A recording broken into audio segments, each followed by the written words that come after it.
మనస్సుని బాధ పెట్టడానికి చాలా తేలిక మార్గం ఏది అంటే మాట. మాట చేత పెట్టినటువంటి బాధ అంత కష్టంగా ఉంటుంది. అందులో మీరు ఎవరి విషయంలో మాట్లాడుతున్నారు అన్నదాన్ని బట్టి ఆ పాపం విపరీతంగా పెరిగిపోతుంది. నేను మీతో ఒక మాట చెప్పాలి అంటే, సాధారణంగా మనం చేసినటువంటి హింస వల్ల పాపాన్ని మూట కట్టుకుంటాడు. అది ఒక కోణంలో ఉంటుంది. తాను చెయ్యకూడని పని ఒకటి చేశాడు అనుకోండి, ఒక ప్రాణిని బాధ పెట్టాడు. కుక్క అలా వెళ్ళిపోతుంది, నా చేతిలో కర్ర ఉంది, నా చేతిలో కర్ర ఉంది కదా అని అలా వెళ్ళిపోతున్న కుక్క మీదకి విసిరితే దాని కాలు విరిగింది అనుకోండి. కాలు విరిగిన కుక్క ఎంతకాలం నిష్కారణంగా నేను కొడితే బాధపడిందో అంతకాలము నేను కూడా కాలు విరిగి బాధపడాలి. ఇప్పుడు ఈశ్వరుడు ఏం చేస్తాడంటే కర్మాకర్మ ఫలప్రదాత. అందుకే కాల కలయతామహం అంటాడు భగవద్గీతలో కృష్ణుడు. నువ్వు జీవుడిగా ఎప్పుడు ఏం చేశావో నాకు తెలుసు, కాలమునందు లెక్క కట్టి ఫలితాన్ని ఇస్తానంటాడు. కాలోహి బలవాన్ కర్త సతతం సుఖ దుఃఖయోహో నరాణాం పరతంత్రాణం పుణ్య పాపానుయోగత అంటాడు దేవీ భాగవతంలో వ్యాస భగవానుడు. కాలము మహాబలవత్తరమైనది. ఈశ్వరుడు కాలరూపంలో ఉండి గత జన్మలలో నేను చేసిన పాపపుణ్యాలు లెక్కలో పెట్టుకుని ఈ జన్మలో పాపానికి దుఃఖం ఇస్తాడు, పుణ్యానికి సుఖాన్ని ఇస్తాడు. లెక్క చెప్పి ఇవ్వవలసిన అవసరం ఆయనకి లేదు. చాటు నుండి ఫలితాన్ని ఇస్తాడు. చెట్టు చాటు నుండి రాముడు వాలికి ఫలితాన్ని ఇచ్చినాడు. ఆయన ఎదురుగుండా వచ్చి కోటేశ్వరరావు ఫలానా జన్మలో ఫలానా పేరుతో ఉన్నప్పుడు ఒక కుక్కని కొట్టావాయ్, అందుకని ఆ ఫలితాన్ని వాళ్ళకి ఇస్తున్నానోయ్, 11 గంటలకి నీ మోకాలు మీద కూడా దెబ్బ తగులుతుందోయ్, మోకాలు మీద నొప్పి 3 రోజులు ఉంటుందోయ్, అప్పుడు కుక్కకు 3 రోజులు ఉందోయ్, ఆయన నాకు చెప్పక్కర్లా, మోకాల్ని పెట్టేట్టు చేస్తాడంతే. అది ఈశ్వరుడు అంతే. ఆయన శాసకుడు, ఒకడికి చెప్పవలసిన అవసరం ఆయనకు ఉండదు. కానీ కర్మ ఫలితం మాత్రం నడిచి వెళ్ళిపోతూ ఉంటుంది. ఇందులో మీరు ఒక్క విషయాన్ని జ్ఞాపకం పెట్టుకోవాలి. నేను ఒక కుక్కని కొట్టాను అనుకోండి, అది మళ్ళీ ఆ దెబ్బ రూపంలో నన్ను బాధిస్తుంది. ఇప్పుడు నేను ఈ జన్మలో భక్తిగా ఉన్నాను అనుకోండి, ఈశ్వరా ఎప్పుడో తప్పు చేసి ఉంటాను, లేకపోతే ఎందుకు మనుష్య జన్మ వస్తుంది? మనుష్య జన్మ అంటే పాప ఫలితం పుణ్య ఫలితం రెండూ అనుభవించాలి. కానీ తండ్రి బాధ పెట్టకు. బాధ పెట్టావనుకో నీ పాదముల యందు అనురక్తి తగ్గిపోయి ఆ బాధ గురించి ఆలోచిస్తాను. వద్దు, నా పాపములు క్షమించన్నాను అనుకోండి, అలా కుదరదు. చేశావు కాబట్టి ఫలితం అనుభవించాలంటే ఇప్పుడు నీ చేసిన కర్మ గొప్పదవుతుంది. ఈశ్వరుడు గొప్పవాడు కాడు. ఈశ్వరుడు ఏం చేస్తాడంటే భక్తితో జీవనం చేస్తున్న వాడి యొక్క కర్మ ఫలితాన్ని తగ్గిస్తాడు. అందుకే నమశివాభ్యాం అశుభాపహాభ్యాం అని ఆపదామపహర్తారం దాతారం సర్వసంపదాం ఈ శ్లోకాలు ఎందుకు వచ్చాయి? ఇప్పుడు నేను భక్తితో ఉన్నాను, గత జన్మలలో చేసిన పాపానికి ఫలితం ఇవ్వవలసిన సమయం ఆసన్నమైంది. నేను గుండెలు బాదుకుని ఏడవవలసినటువంటి పరిస్థితిని ఈశ్వరుడు కల్పించాడు. వీడిప్పుడు మారాడు, నన్ను నమ్మాడు, నీ చెప్పినట్టు బ్రతుకుతున్నాడు. కాబట్టి వీడి కష్టాన్ని తగ్గిస్తానని పాము కరవవలసిన వాణ్ణి చీమతో కరిపించి విడిచిపెట్టాడు. అది ఆయన శక్తి, ఆయన ఈశ్వరుడు. ఆయన అలా ఎందుకు చేశాడని అడగడానికి ఆయన అసలు ఎందుకు అలా చేశాడో మనకి తెలుస్తుందా? చేసిన కర్మ తెలియదుగా. నాకే తెలియనప్పుడు ఇంకొకరికి ఎలా తెలుస్తుంది అడగడానికి? అది ఈశ్వరత్వం అంటే. కాబట్టి ఒక్కొక్క తప్పు పాపాన్ని మాత్రమే ఇస్తుంది. మహాభక్తులైనటువంటి వారి జోలికి వెళ్ళారనుకోండి, అది ఎంత ప్రమాదాన్ని తీసుకొచ్చేస్తుందంటే యుక్తాయుక్త విచక్షణ లేకుండా, శాస్త్రం మీద సరి అయిన అవగాహన లేకుండా, విషయం గురించి సక్రమంగా తెలుసుకోకుండా కేవలము అవతల వారిని బాధ పెట్టడానికి తెంపరితనంతో ప్రవర్తిస్తే భగవంతుడు ఏం చేస్తాడంటే అవతారంగా కిందకొచ్చేస్తాడు. అవతారము అన్న మాటకు అర్థం ఏంటో తెలుసా? తార అంటే ఎక్కడో ఉండడం, తారస్థాయిలో పాడాడంటారు. అవతార వ్యతిరేక పదం. మాంసనేత్రంతో చూడడానికి యోగ్యంగా కిందకొస్తాడు. ఏదో చక్షుతో అన్నాను అనుకోండి, అందరికి అర్థం కాదు. మాంసనేత్రము ఏం బెగబెట్టి గుండెలు బాదుకోక్కర్లేదు, అర్థం అవడానికి ఆ మాటే వాడాలి. మాంసనేత్రంతో చూడడానికి యోగ్యంగా కిందకి దిగి వస్తాడు ఆయన. ఇప్పుడు ఎందుకు వస్తాడో తెలుసా? అసలు ఆయన అలా రావడానికి కారణం ఏమిటో తెలుసా? ఆయనే చెప్పుకున్నాడు, పరిత్రాణాయ సాధూనాం, పరమ భాగవతోత్తములైన వారిని రక్షించడానికి వస్తాను అలాగా. వినాశాయచ దుష్కృతాం, ఆ వాళ్ళని బాధ పెట్టిన వాళ్ళని చీల్చి చెండాడడానికి ఓ రూపంతో కిందకు వచ్చేస్తాను. అంటే ఈశ్వరుడు కూడా ఉద్వేగం పొందేది ఎప్పుడు అంటే భాగవతుల జోలికి నువ్వు వెళ్ళావా, ఆ హింస కట్టి కుడిపేస్తుంది, ఈశ్వరుణ్ణి దింపేస్తుంది భూమి మీదకి. అంత క్రోధానికి కారణమవుతుంది.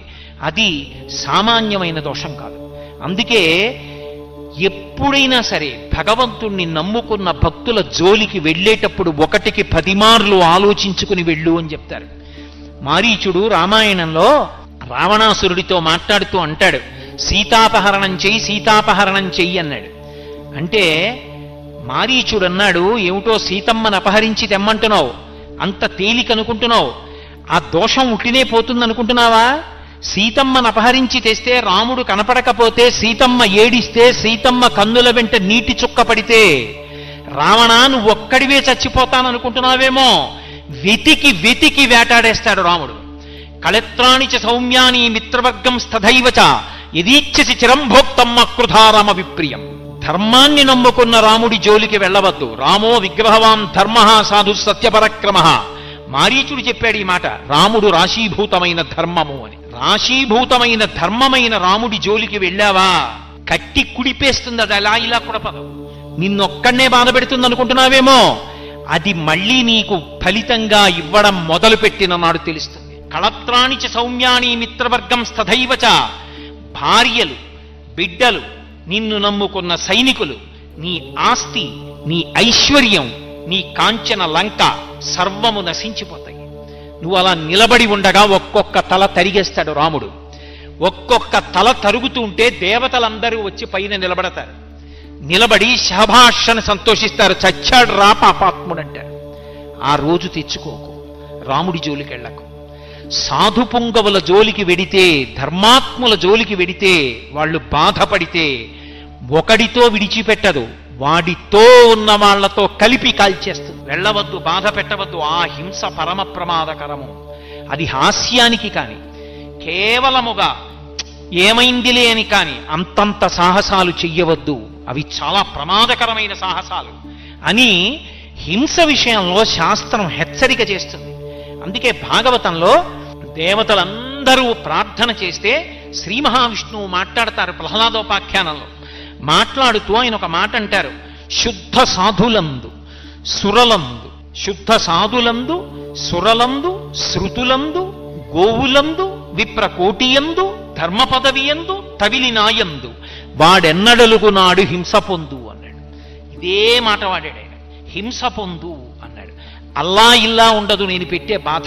ఎంత కాలానికి నేను పెట్టిన బాధ గుర్తు తెచ్చుకొని మిగిలిన వాళ్ళు ఉలిక్కి పడతారు. అమ్మ బాబోయ్ అంటారు, వినడానికి చదవడానికి భయపడతారు, అలా చంపుతారు. అందుకే ప్రహ్లాదుడి జోలికి వెడితే హిరణ్యకశిప సంహారం మామూలుగా చేశాడా? మామూలుగా చేయలేదు. అవతల బ్రహ్మగారికి ఇచ్చిన మాట నిలబెట్టి తొడల మీద పడుకోబెట్టి గోళ్లతో కడుపు చీల్చేశాడు, గుండెలు బద్దలగొట్టేశాడు, నెత్తురు తాగేశాడు. ఎందుకు ఆవేశం? నరసింహావతారం గురించి జరిగితే ఎందుకు ఉలిక్కి పడతారు? పరమ భాగవతోత్తముడైన ప్రహ్లాదుడి జోలికి వెళ్ళాడు. అందుకే ఆయన చెప్పాడు, నేను ఎప్పుడు విపరీతమైన కష్టాలిస్తానో తెలుసా? శుద్ధ సాధులం, నన్ను నమ్ముకుని బ్రతుకుతున్నవాడి జోలికెడితే. శుద్ధ సాధులందు సురలందు, దేవతల జోలికెళ్ళి అదే పనిగా దేవతల్ని నింద చేస్తే. శుద్ధ సాధులందు సురలందు శృతులందు, వేదాన్ని నింద చేస్తే. శుద్ధ సాధులందు సురలందు శృతులందు గోవులందు, గోవుని హింస పెట్టినా, గోవుని సంహరించినా, గోవుని కొట్టినా, గోవుని బాధ పెట్టినా. విప్రకోటియందు, వేదం చదువుకుని భగవంతుణ్ణి నమ్ముకుని పరమ భక్తితో జీవనం చేస్తున్న వాళ్ళ జోలికి వెడితే, అటువంటి బ్రాహ్మణులను చెనకితే. విప్రకోటియందు, ధర్మ పదవియందు, ధర్మం జోలికెళ్ళి ధర్మాన్ని పాడు చేస్తే. తవిలి నాయందు, చిట్ట చివరికి నన్ని ధిక్కరిస్తే. తవిలి నాయందు, వాడెన్నడలుగు నాడు హింస పొందు. వాడు ఎప్పుడు వాటి జోలికెళ్ళి పాడు చేస్తాడో ఆనాడు వాడు హింస పొందుతాడు. అంటే విడిచిపెట్టడం అన్న మాట ఉండదు. వాడు పడిన కష్టాలు జ్ఞాపకం తెచ్చుకొని మిగిలిన వాళ్ళు ఒళ్ళు దగ్గర పెట్టుకునేటట్టు చేస్తాను. తస్మాత్ జాగ్రత్త అన్నాడు. అందుకే హింస చెయ్యడం అనేటటువంటిదే పరమ ప్రమాదకరం. ఆ హింస పెద్దలైనటువంటి వారు, పరమ భాగవతోత్తములైనటువంటి వారి జోలికి వెళ్ళేటప్పుడు 1కి 10 మార్లు ఆలోచించి వెళ్ళాలి. లేకపోతే అక్కరలేనటువంటి కష్టాలన్నీ వస్తాయి. అక్కడతో పోదు. శాస్త్రం చెప్పిన మాట ఏమిటో తెలుసా? ఎవడు పరమ భక్తుడైనటువంటి వాడి జోలికి వెళ్ళి వేటాడతాడు. వేటాడడం అంటే అదే పనిగా ప్రయత్నించడం, ఆయన్ని బాధ పెట్టడానికి. ఆ పాపాన్ని ఈశ్వరుడు లెక్కలో పెట్టుకుంటే నేను ఎన్ని ఫలితాలు ఇస్తానని చెప్పాడో తెలుసా? అలా చేస్తే ఇదే మాటలు వాడారండి పోతన గారు భాగవతంలో. వెదకి వెదకి దైత్య వీరులు సాధు పురుషుల ననప వారి బలములనగిపోయి సిరియు యశము ధర్మంబు ఆయువు భద్రంబు ఆర్యహింస చేత ననగు కాదే. ఇది భాగవతం యొక్క తీర్పు. ఆర్యహింస, ఆర్యులు అంటే భగవంతుణ్ణి నమ్ముకుని బ్రతుకుతున్నవాళ్ళు. వాడు అమాయకుళ్ళ చేతకాని వాళ్ళ కనిపించాడని నువ్వు భక్తుల జోలికి వెడితే ఎన్ని ఇస్తానని చెప్పాడో తెలుసా? వెళ్ళావు కాబట్టి నీకు తెలియదు, నీ బలం అణిగిపోవడం ప్రారంభమైపోతుంది. వెదకి వెదకి దైత్యవీరులు సాధువుల ననపా వారి బలములు అణగిపోయి, ఆ వాళ్ళని బాధ పెట్టాననుకుంటున్నావు, నీ బలం అణిగిపోతుంది. 2, యశము, కీర్తి నశించిపోతుంది. ధనము క్రమక్రమంగా కలిసి రావడం పోయి ఐశ్వర్యం మధ్య పతనమైపోతుంది. అందుకే సిరియు, దానితో పాటు యశము, ధర్మంబు, ఆ బుద్ధి వ్యగ్రతని పొందేస్తే ధర్మం పోతుంది మనిషిలో. ధర్మము, ఆయుర్దాయం క్షీణించిపోతుంది. భాగవతుల జోలికి వెళ్ళాడు కాబట్టి. స్వర్గము, ఉత్తమ లోకాల్ని పొందడు, శరీరం పడిపోయిన తర్వాత పాపకూపంలో పడిపోతాడు. స్వర్గము, వీటిపోవు, ఇవన్నీ కూడా నశించిపోతాయి. ఎందుచేత? ఆర్యహింస చేత ననగు కాదే. ఆర్యుల జోలికి వెళ్ళి పెద్దలైనటువంటి వారిని బాధ పెడితే ఆ బాధ కారణంగా అన్ని ఉపద్రవాలు వస్తాయి.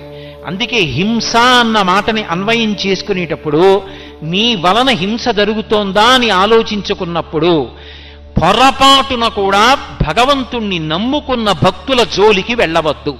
ఆయన పైకి ఎలా కనపడనివ్వండి, కేవలం ఆయన భజన చేసుకునేవాడు కానివ్వండి.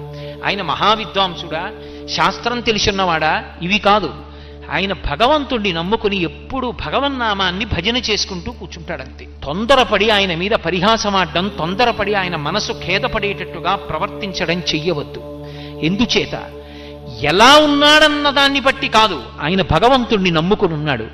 వెళ్లకుండా ఉండు, అదే నీ జీవితానికి మంచిది. కాబట్టి ఆర్యహింస చేత ననగు కాదే. ఇది భాగవతంలో హింసకి సంబంధించినటువంటి విషయం మీద చెప్పినటువంటి పరమాద్భుతమైనటువంటి తీర్పు. అయితే మీరు నన్ను ఒక ప్రశ్న ఇయ్యొచ్చు, ఏమండి అయితే భగవద్భక్తులైనటువంటి వారి జోలికి వెళ్ళినంత మాత్రం చేతనే ఇటువంటి ఉపద్రవాలు వస్తాయా అంటే, సామాన్యంగా ఎవరి జోలికి వెళ్ళినా కూడా పాపం మూట కట్టుకుంటాడు. భాగవతుల జోలికి వెళ్ళడం మరింత ప్రమాదకరం. ఏదో బ్యాటరీ లైట్లో 3 బ్యాటరీలు ఉండగా చేయి పెడితే చురుక్కుమనడానికి, ఇంట్లో కరెంటు ఉండగా ఫ్యూజులో చేయి పెడితే ధన్మని షాక్ కొట్టడానికి, ట్రాన్స్ఫార్మర్ మీద ఎక్కి ముట్టుకుంటే షాక్ కొట్టడానికి తేడాలు ఉండవండి. 3 షాకులు ఒకలా ఉంటాయా? దేని శక్తి దాందే విద్యుద్ఘాతంలో. కాబట్టి ఏదైనా పొరపాటే, నువ్వు అలా ముట్టుకోకూడదు.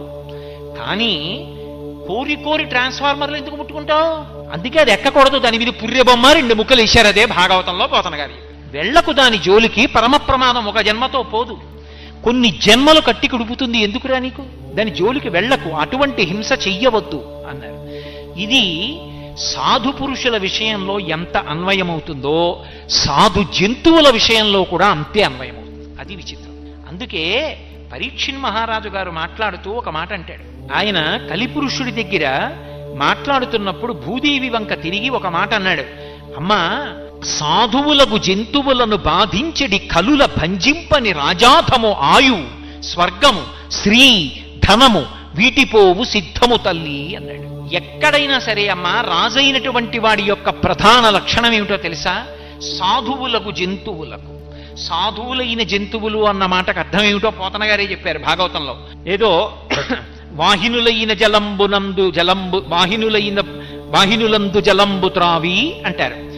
ఎవ్వరూ తాగనటువంటి నీళ్లు ప్రవాహంగా వెళ్ళిపోతుంటే అందులో ఉన్న నీళ్లు తాగి, వాసవి అయిన గడ్డి తిని, ఎవ్వరూ తిననటువంటి గడ్డి తిని, అది కూడా గబగబా తిని, బ్రహ్మచారి దగ్గర నుంచి సన్యాసి వరకు తాగడానికి వీలైనటువంటి పాలనిచ్చి, తల్లి లేనటువంటి బిడ్డలు తాగడానికి కావలసిన పాలనిచ్చి, ఇహమునందు నువ్వు చేసిన పాపాలు పోగొట్టుకోవడానికి అభిషేకం చేయడానికి పంచామృతాల్లో ఒకటైన పాలనిచ్చి, ఆ పాలతో చేసిన పదార్థాన్ని ఈశ్వరుడికి నైవేద్యం చేస్తే అపారమైన ఫలితమిచ్చి, ఇన్నిటికి యోగ్యమైన పాలని, పాలలోంచి పెరుగుని, నేతిని ఇచ్చి, తన గోమయం, తను విడిచిపెట్టినటువంటి పేడ తీసుకొచ్చి భూమి మీద అలికితే యజ్ఞం చేయడానికి కూడా భూమి పవిత్రమవుతోంది. అటువంటి పేడని ఇస్తూ, పంచగవ్యములలో ఒకటైనటువంటి మూత్రాన్ని ఇస్తూ, నీకు అక్కర్లేని గడ్డిని, నువ్వు తాగని నీటిని తాగి నీకు ఇహమునందు పరమునందు పనికొచ్చేటటువంటి ఇన్నిటిని ఇస్తున్నటువంటి పరమ సాధుమూర్తి అయినటువంటి గోవుని బాధ పెడితే దాని అర్థం సాధువులకు జంతువులకు అంత మనకక్కర్లేనివి పుచ్చుకొని మనకి ఇహము పరము ఇన్నిటిని కల్పించగలిగినటువంటి అద్భుతమైన పదార్థములను ఇవ్వగలిగినటువంటి జంతువులను బాధ పెడితే నిష్కారణంగా ఈశ్వరుడు అంగీకరించాడు. అందుకే రాజు ప్రధాన కర్తవ్యమేది అంటే అటువంటి జంతువుల జోలికి ఎవరెళ్ళారో వాళ్ళని భంజించాలని చెప్పారు భాగవతం. వాళ్ళని వెంటనే అలా బాధ పెట్టకుండా నిగ్రహించాలి. అలా చేయకపోతే నేనంటలేదు, పోతన గారు అంటున్నారు భాగవతంలో, వ్యాసుల వారు చెప్పిన మాట చెప్తున్నారు. సాధువులకు జంతువులను బాధించడి కలుల భంజింపని రాజాధము ఆయువు ధనము స్వర్గము శ్రీ వీటిపోవు సిద్ధము తల్లి.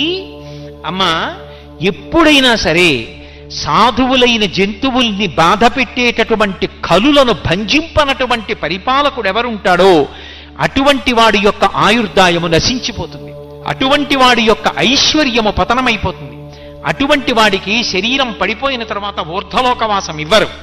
అందుకేనమ్మా లోకంలో దుష్టజన నిగ్రహంబును శిష్టజనానుగ్రహంబును నృపులకు స్రష్ట విధించెనని పురాణ ద్రష్టలు చెప్పెదరు, ఇది సత్యము తల్లి అంటాడు. ఒక రాజు ఏం చెయ్యాలి అంటే దుష్టులైనటువంటి వారిని భంజించాలి, సాధు పురుషులైనటువంటి వారిని రక్షించాలి. దుష్టులను భంజించి శిష్టులను రక్షించకపోతే ఆ రాజు అని పేరు తెచ్చుకోలేడు. ఆయన భగవంతుని చేత అనుగ్రహింపబడడు. అందుకే హింస అన్న మాటలో ప్రభువు దగ్గర నుంచి సామాన్యుడి వరకు కర్తవ్యతానిష్టతో చూసుకోవలసినటువంటి అవసరం ఉంటుంది. ఇది నేను చెయ్యాలా చేయకూడదా పరమ జాగ్రత్తగా చూడాలి. నిష్కారణంగా మాటలతో బాధ పెట్టడం అలవాటు చేసుకున్నాడు అనుకోండి, దానికి బాధ పెట్టడమే ప్రయోజనం తప్పించి అందులో ఏదో శాస్త్రం చెప్పడమో లేకపోతే ఏదో మంచి విషయాన్ని మాట్లాడడమో అది కాదు. కేవలం అవతల వారిని బాధ పెట్టడమే ప్రయోజనంగా బాధ పెట్టాడనుకోండి తన మాట చేత, అది పరమ ప్రమాదకరమైనటువంటి విషయం. అటువంటి పనులు చెయ్యకూడదు. చెయ్యకుండా ఎప్పుడూ కూడా వాక్కుని నిగ్రహించుకోవాలి. అందుకే ఆ వాక్కు మీద అటువంటి నిగ్రహ శక్తి లేనివాడు ఎవరుంటాడో వాడి మాట వలన ఎంతమంది బాధపడతారో అటువంటి వారిని పరమేశ్వరుడు కూడా శిక్షిస్తాడు. మీరు అందుకే చూడండి, మనస్సుని బాధ పెట్టడానికి